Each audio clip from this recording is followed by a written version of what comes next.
تمام انبیاء کا سردار اور تمام رسولوں کا سردار، پوری کائنات کا ہادی اور رحمت بنا کر بھیجا گیا ہے، معلم بشریت بنا کے بھیجا گیا ہے۔ یہ نہیں ہے کہ وہ یہاں آ کر ان عہدوں پر فائز ہوئے ہیں، بلکہ خالق نے ان کو چن کے یہ منصب عطا فرمائے۔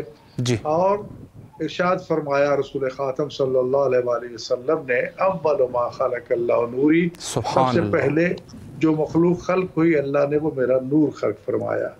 پھر نبوت کے حوالے سے ارشاد فرمایا، کنت نبیا وآدم بین الماء والطین، کہ میں تو اس وقت بھی نبی تھا جب آدم پانی اور مٹی کے درمیان تھے۔ واہ سبحان اللہ۔ تو اس حوالے سے اول بھی ہیں اور بعثت کے حوالے سے آخر بھی ہیں، کہ سب تمام انبیاء کا سلسلہ گزر چکا اور سب سے آخر میں آپ کو بھیجا گیا خاتم النبیین بنا کے۔ اب یہاں پر پھر وہی صورتحال ہے کہ 40 سال تک آپ جس معاشرے میں قیام فرما رہے، وہ معاشرہ دنیا کا بدترین معاشرہ تھا۔ صحیح۔ کسی بھی قسم کی قدر و قیمت تھی نہ انسانیت کی، نہ انسانی قدروں کی۔ زندہ درگور کر دیا جاتا تھا بچیوں کو۔ چھوٹی چھوٹی بات پہ جنگ و جدل شروع ہوتا تو کئی سال تک وہ جاری رہتا۔ آپ نے اس معاشرے میں کہ جہاں جھوٹ، برائی، بے حیائی، قتل و غارت عروج پر تھی، اس میں آپ کو بھیجا اور مبعوث فرمایا، اور اس بعثت کو اللہ تعالیٰ نے اپنا انعام عظیم اور احسان عظیم قرار دیا۔ سبحان اللہ۔ عام طور پر تو رسول خاتم صلی اللہ علیہ وسلم نے ہمیں فرمایا اگر کسی پہ احسان کرو تو جتلا کر اس کے دل کو زخمی نہ کرو، اسے اذیت نہ پہنچاؤ، لیکن یہ وہ نعمت ہے جو خالق ہمیں عطا فرما کے خود جتلا بھی رہا ہے۔ لقد من اللہ علی المؤمنین اذ بعث فیہم رسولا۔ سبحان اللہ۔ کہ اللہ نے صاحبان ایمان میں اپنے رسول کو بھیج کے ان پر احسان عظیم فرمایا ہے۔ یقیناً جب ہم اپنے گریبانوں میں جھانکیں، اپنے کردار کو دیکھیں، اپنی گفتار کو دیکھیں اور اس کے مقابلے میں دیکھیں کہ ہم امتی کن کے ہیں، ہم کلمہ کن کا پڑھتے ہیں، جن کو پوری کائنات کے انبیاء کا سردار بنا کے بھیجا گیا۔ صحیح۔ اس نبی خاتم کی جس کے کلمہ پڑھنے والے تمام انبیاء ہیں، حضرت آدم علیہ السلام سے لے کر حضرت عیسیٰ علیہ السلام تک لا الہ الا اللہ محمد رسول اللہ پڑھ رہے ہیں، اور ہم ان کے گناہگار امتی بھی یہی گواہی دے رہے ہیں کہ اشہد ان لا الہ الا اللہ و اشہد ان محمد رسول اللہ۔ تو اس حوالے سے جب ہم دیکھتے ہیں تو ہم اس صف انبیاء میں شامل ہو جاتے ہیں بطور امتی یہ مصطفیٰ کلمہ گو مصطفیٰ صلی اللہ علیہ وآلہ وسلم۔ اور یہی وجہ ہے کہ امت مصطفیٰ کو تمام انبیاء کی امتوں پر بھی فضیلت عطا کی گئی ہے۔ بے شک۔ اب بعثت کے حوالے سے، بعثت کے معنی میں نے وہی عرض کیا کہ بھیجنا، بھیجا اسے جاتا ہے کہ جو پہلے ان تمام امور کو انجام دینے کی اہلیت رکھتا ہو۔ بے شک۔ یہ جو ترجمہ کرتے ہیں نا امیین کا مطلب ان پڑھ ہے، یہ غلط ترجمہ ہے۔ یہ نسبت ہے ام القریٰ مکہ مکرمہ، جو سب سے پہلی بستی، سب سے پہلا شہر، سب سے پہلا گھر بنایا گیا تھا، تو اس کو سامنے رکھ کر اس کو ام القریٰ یعنی بستیوں کی ماں بنیاد قرار دیا گیا۔ اب کیونکہ مکہ مکرمہ کے رہنے والے تھے تو لہٰذا اس لیے لفظ امی آپ کا بھی لقب ٹھہرا، امیین میں آپ کو بھیجا گیا۔ تو اس کا مطلب یہ نہیں کہ ان پڑھ تھے اور ان پڑھوں میں بھیجے گئے، بلکہ اہل مکہ میں بھیجے گئے، ام القریٰ کے رہنے والوں میں آپ کو بھیجا گیا، اور بھیجا گیا تمام اوصاف سے متصف کر کے جو بھی کسی نبی کے لیے کار نبوت کو سر انجام دینے کے لیے ضروری ہیں۔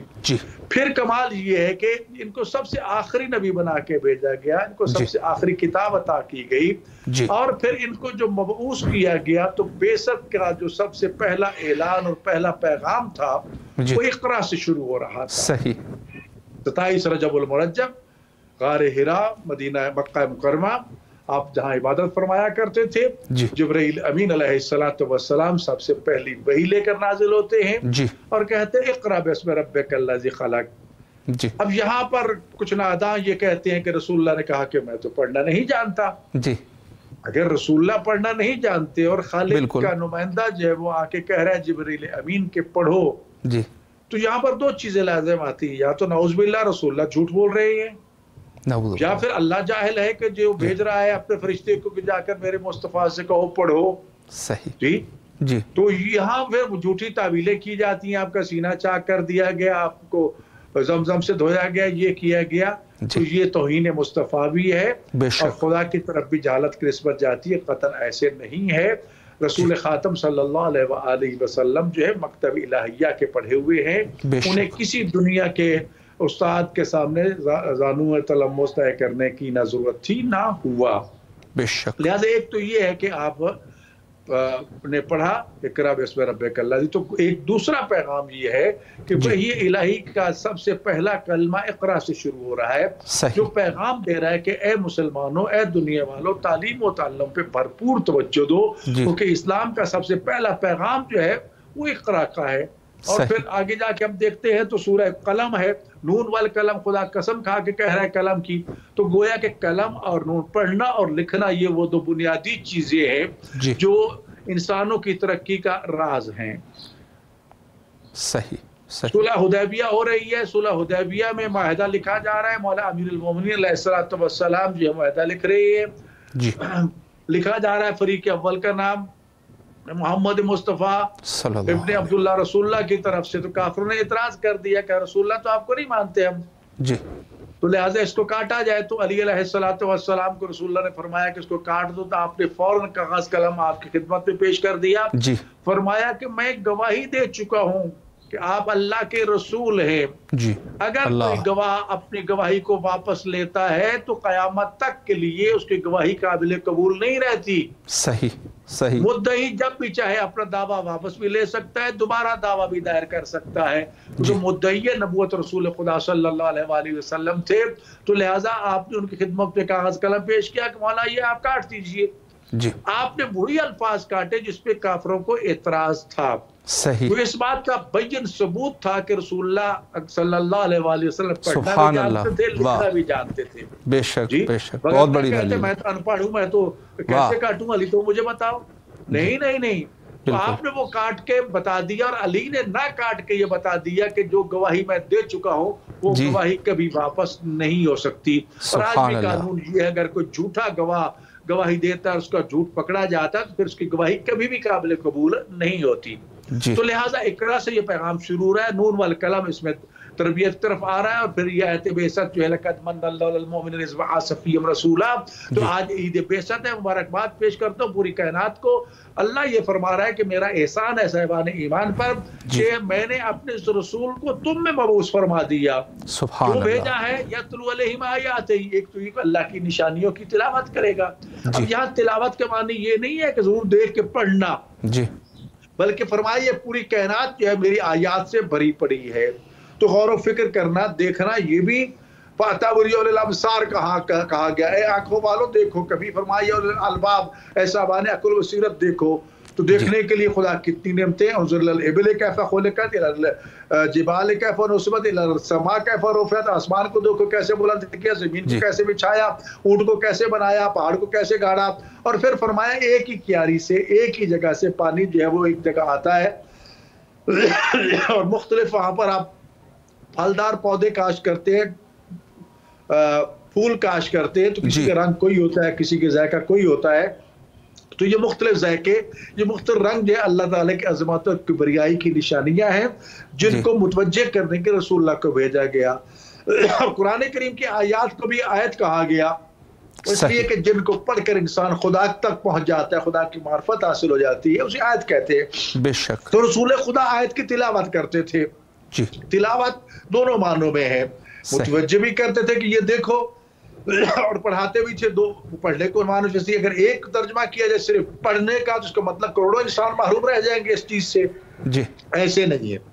دوسری بات یہ ہے یتلو علیہم آیات ویزکیہم، تعلیم و تربیت کا اصول اور ضابطہ دے دیا رسول خدا صلی اللہ علیہ وسلم نے اور خداوند متعال نے، کہ تعلیم سے پہلے جو ہے وہ تزکیہ نفس ضروری ہے۔ وہ تعلیم جو تزکیہ نفس سے خالی ہے وہ انسانوں کی تباہی و بربادی کا سامان مہیا کرے گی، انسانوں کی بقا اور بہبود کا وہ کام نہیں کرے گی۔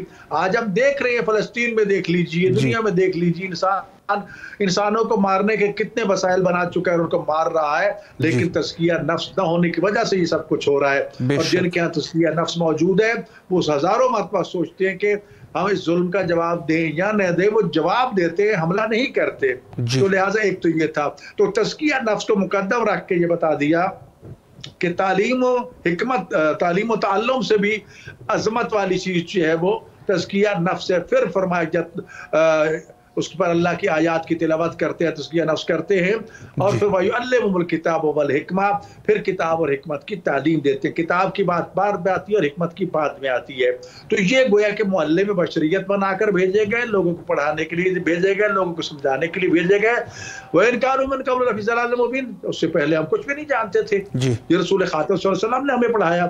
لہٰذا ایک تو پہلو یہ ہے آپ کی عظمت کا کہ آپ کا مقصد جو تھا وہ تعلیم و تربیت تھا، تزکیہ نفس تھا، لوگوں کو خدا کی طرف متوجہ کرنا تھا، خدا کی راہ پہ چلانا تھا، اور ظلم و جور، قتل و غارت اور جاہلیت کے وہ رسم و رواج کہ جس میں بچیوں کو زندہ درگور کر دیا جاتا تھا، چھوٹی چھوٹی باتوں پہ قتل و غارت کے بازار گرم رہتے تھے، اس کو ختم کرنا اور آپ نے کر کے دکھایا۔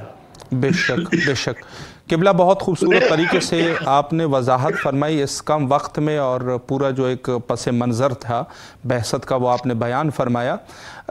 آخر میں یہ کہنا چاہوں گا کہ اگر بعثت کے عنوان سے مزید کوئی خاص پیغام ہے مومنین کے لیے تو اس کو بھی قبلہ آپ ارشاد فرمائیں۔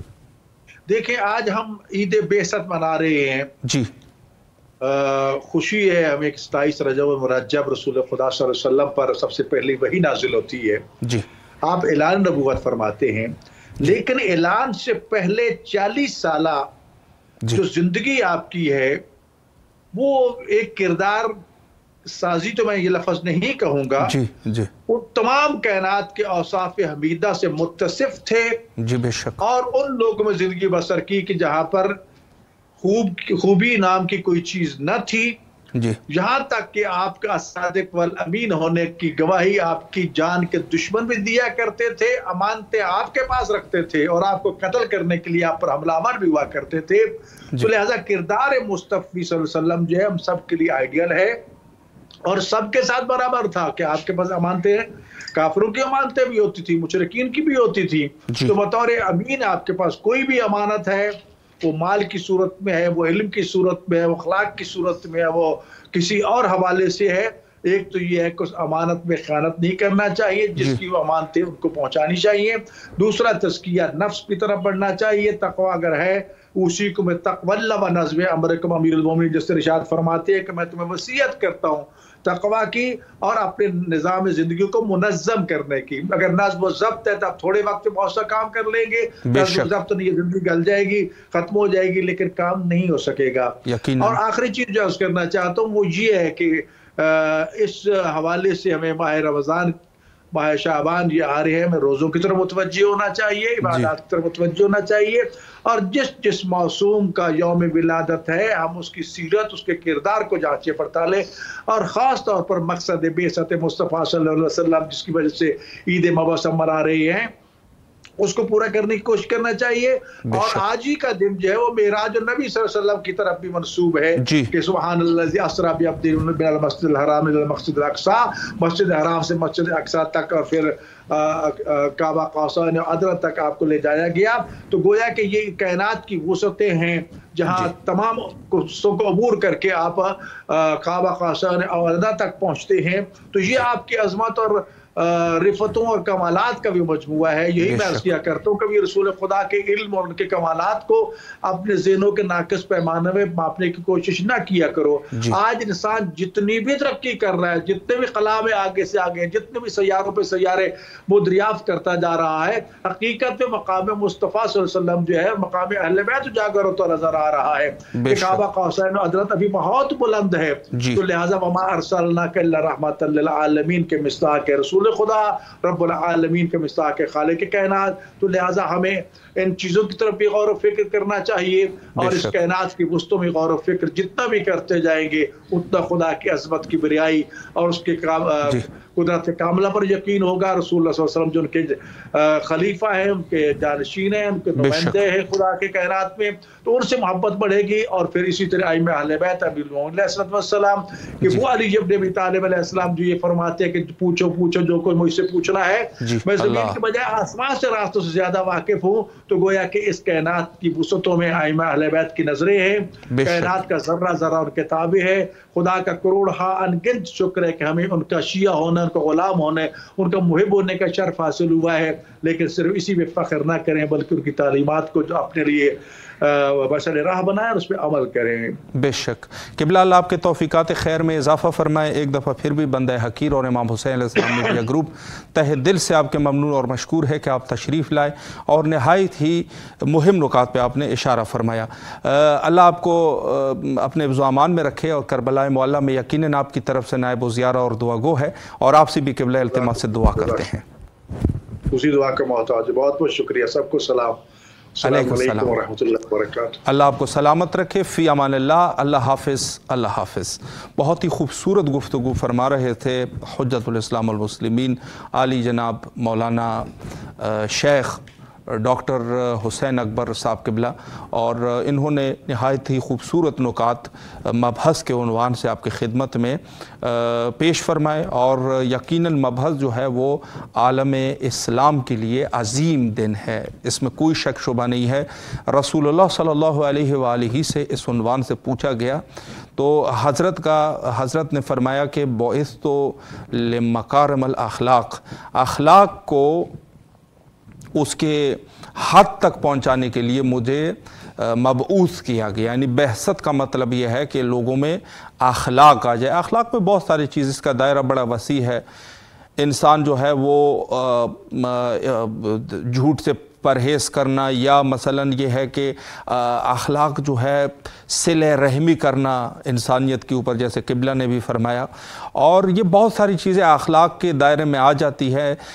خود جو ہے وہ انداز گفتگو میں اخلاق ہے، رفتار میں اخلاق ہے، کردار میں اخلاق ہے، بہت ساری چیزوں میں جو ہے وہ اخلاق کا یہ پایا جاتا ہے۔ اور حضرت امام زمانہ جل اللہ تعالیٰ فرجہ الشریف کی جو پہلی حدیث میں نے آپ کی خدمت میں ارشاد فرمائی کہ ان بعث محمدً رحمۃ للعالمین، کہ رسول اللہ صلی اللہ علیہ وآلہ کو مبعوث کیا گیا تاکہ لوگوں کے اوپر رحمت نازل ہو جائے، یعنی عالمین کے لیے رحمت ہو۔